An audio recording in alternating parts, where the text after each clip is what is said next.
For 13 long years, I served as a small-town cop, patrolling the quiet streets of Willow Creek. It was a quaint, picturesque place, where everyone knew everyone else, and the most exciting thing to happen was an occasional fender bender or a lost pet. But there was one case, one dark and twisted mystery, that still haunts me to this day. It began on a cold October night, when a frantic call came in reporting strange noises emanating from the old abandoned house on the outskirts of town. As the only officer on duty, I was dispatched to investigate. The house had been empty for years, rumored to be haunted by the ghosts of its former inhabitants, but I didn't believe in such nonsense. That night, however, would change everything. As I approached the decrepit old house, a sense of unease washed over me. The air was thick with an oppressive silence, broken only by the occasional creaking of the ancient timbers. I cautiously made my way inside, my flashlight casting long shadows that seemed to dance and sway with a life of their own. The interior of the house was like something out of a nightmare. Furniture lay in disarray, cobwebs draped across every surface, and a layer of dust coated everything in sight. But it was the feeling of being watched, of unseen eyes following my every move, that sent a shiver down my spine. I pressed on, determined to uncover the source of the strange noises. With each step, the darkness seemed to grow thicker, pressing in on me from all sides until I could barely see beyond the beam of my flashlight.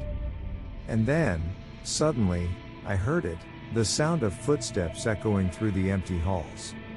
I called out, announcing myself as a police officer, but there was no response. The footsteps continued, growing louder and more frantic with each passing moment. I followed them, my heart pounding in my chest, until they led me to a staircase that descended into the bowels of the house. With a deep breath, I descended into the darkness below. The air grew colder, the silence more oppressive, until I could barely hear the sound of my own heartbeat. And then, just as suddenly as it had begun, the footsteps ceased, replaced by an eerie stillness that hung in the air like a thick fog. I crept forward, my senses on high alert, until I came upon a door at the end of the corridor.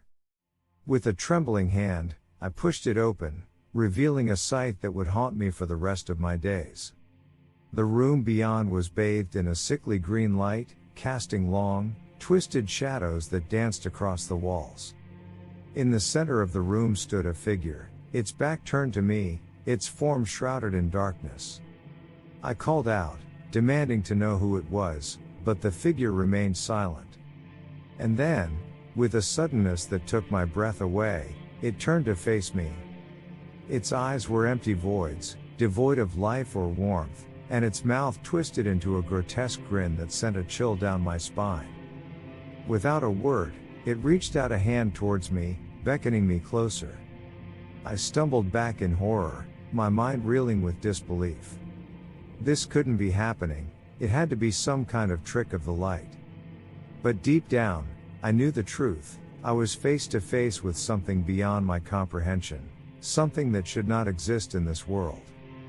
With a newfound sense of urgency, I turned and fled from the house, the echoes of that encounter ringing in my ears. I reported what I had seen to my superiors, but they dismissed it as a trick of the imagination, a product of an overactive mind. But I know what I saw that night, and I know that the darkness that lurks within the abandoned house on the outskirts of Willow Creek is real. It's a darkness that defies explanation, that exists beyond the realm of human understanding, and it's a darkness that still haunts me to this day. Years have passed since that fateful night, but the memory of it still lingers, a shadow that follows me wherever I go.